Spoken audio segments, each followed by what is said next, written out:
Kung murang pangregalo sa mga chikiting ngayong Pasko ang hanap nyo, marami na po niyan sa Divisoria sa Maynila.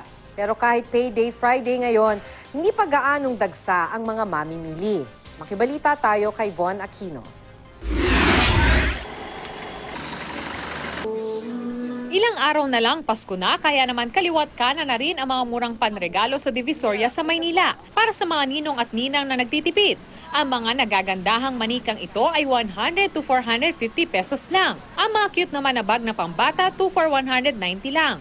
Ang magic wand na ito na nagkakalaga ng 100 pesos, hindi lang umiilaw, tumutunog pa. Ang mga action figures naman ito, 250 pesos lang. Kung damit naman para sa mga bata, maraming pagpipilian dito sa Divisoria.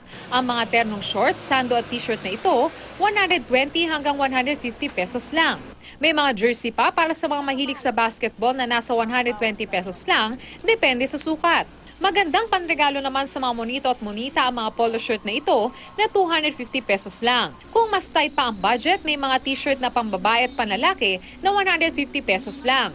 Ang mga pantalon na pambabae at panlalaki, 300 to 350 pesos. At para sa mga dalaga na attend naman sa mga Christmas party, may mga murang casual dress na 250 to 380 pesos lang. Nasa 100 pesos hanggang 800 pesos naman ang mga strobe lights at laser lights na ito na bagay sa mga sayawan sa Christmas party. At kahit pa payday Friday ngayon at may long weekend pa, sa susunod na linggo pa raw magki-Christmas shopping ang ibang mamimili.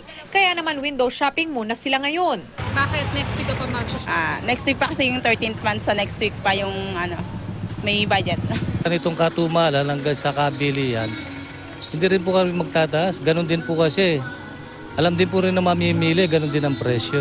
Tataasan po yung presyo tapos iiwanan ka lang ng mamimili. Von Aquino, GMA News.